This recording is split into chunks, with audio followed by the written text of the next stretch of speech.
आपको हम धन्यवाद देना चाहेंगे कि आपने जो है हम लोगों की चिंता पर ध्यान देते हुए हम लोगों को जो है समय दिया है बोलने का। और ये आखिरी सत्र है महोदय, इसके बाद मुख्यमंत्री जी ठीक ही कह रहे थे कि अब हम सब लोगों को जो है चुनाव में जाना है। अब तो जनता तय करेगी कि कौन आएगा नहीं आएगा, क्योंकि जनता लोकतंत्र में मालिक है। लेकिन सबसे बड़ी बात है कि वो जनता का वोटर लिस्ट से नाम ना कटे, तो ये सबसे महत्वपूर्ण बात है महोदय। तो इसी विषय पे जो है ज्यादा नहीं, हम 2 मिनट 3 मिनट में अपनी बात को जो है समाप्त करेंगे। लेकिन कल जो हुआ वो हम लोगों को ठीक नहीं लगा। हम लोग सब लोग एक ही मकसद से आते हैं, बिहार के विकास के लिए, बिहार के लोगों की तरक्की की बात हो, चाहे पक्ष हो विपक्ष हो। हम लोगों का साफ एक ही एम है, मकसद है कि हमारा राज्य जो है आगे बढ़े।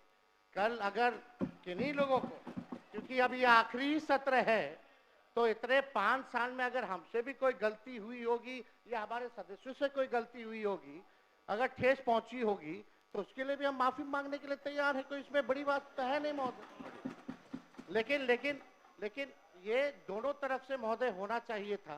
कल जो भी बात हुई दोनों तरफ से जो है बातें होकर के आई हैं।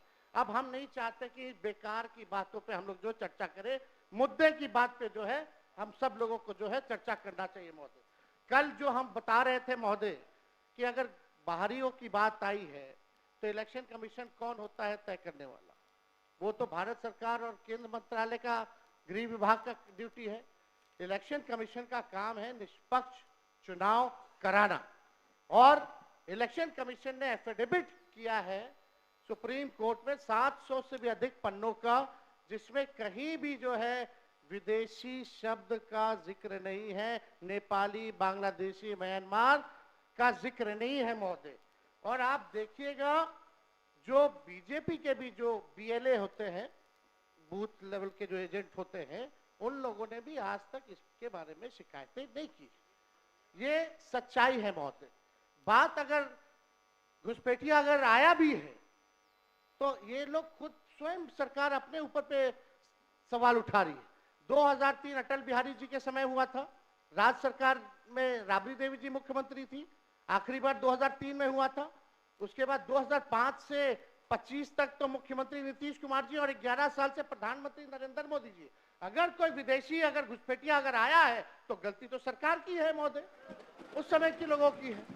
तो ये बड़ा प्रश्न जो है, ये सवाल बेकार की बातों में हम लोगों को उलझना नहीं चाहिए। हम सब लोगों का मकसद होना चाहिए कि एक एक बिहारी का वोटर लिस्ट से नाम ना कटे। इस निष्पक्षता से चुनाव आयोग काम करे, इसलिए हम लोग जो है चर्चा कर रहे हैं।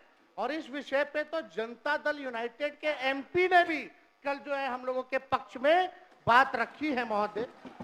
और बीजेपी के एनडीए के जो सबसे बड़े सहयोगी दल चंद्रबाबू नायडू ने भी जो है हम लोगों के साथ जो है सहयोग किया है और इलेक्शन कमीशन को भी उन्होंने सुझाव दिया है महोदय।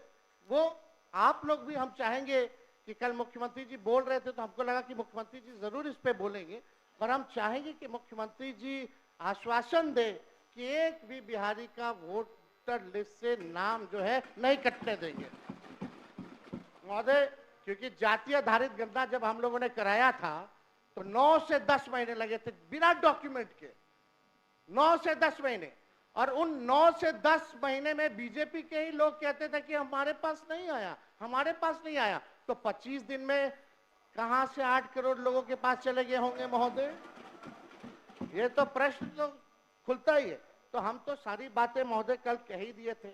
समय को लेकर के 2 दस्तावेज जो मांगे जा रहे हैं, 11 दस्तावेज, वो गरीब के पास है ही नहीं। और कई ऐसे दस्तावेज है महोदय कि आधार कार्ड देकर के वो दस्तावेज बनते हैं, लेकिन आधार कार्ड ये मांग नहीं रहा मान इलेक्शन कमीशन। तो ये बड़ा सवाल जो है महोदय होता है, खास तौर पे 4.5 करोड़ जो बिहार के लोग बाहर जाकर के कमाने खाने जाते हैं। अब पता नहीं कोरोना के टाइम में तो 40 लाख लोग आया था तो क्या स्थिति हुई थी। अब ये 4.5 करोड़ लोग कैसे इन लोगों ने सत्यापन किया है, इस पे बड़ा सवाल जो है खड़ा होता है। तो हम चाहेंगे महोदय, आपने समय दिया इसके लिए हम आपको दिल से धन्यवाद देते हैं और चाहेंगे कि इसमें पक्ष विपक्ष नहीं, हम सब लोग वही वोटर लिस्ट से चुन करके आए हैं जिस पे चुनाव आयोग उंगली दिखाने का काम कर रहा है, चाहे आप हो या हम हो। यानी सारा चुनाव ही 2003 के बाद से फर्जी है। तो ये बड़ा सवाल खड़ा होता है। कम से कम अपने मालिकों के बारे में हम सब लोगों को सोचना चाहिए। उन गरीब वंचित शोषित समाज जो अंतिम पैदान पे जो खड़ा जो समाज है, उनको एक ही अधिकार बाबा साहब संविधान में दिए हैं, वोट का अधिकार। वोट का इतना ताकत है महोदय कि बड़ा से बड़ा नेता क्यों ना हो, प्रधानमंत्री क्यों ना हो, उसको भी जो है झुकना पड़ता है अपने गरीब वोटरों के आगे। तो इस पे महोदय हम चाहेंगे कि सभी दल के लोग जो है अपनी पक्ष को रखें, और आपने जो समय दिया इसके लिए आपको हम दिल से धन्यवाद देते हैं। श्री शकील अहमद खान।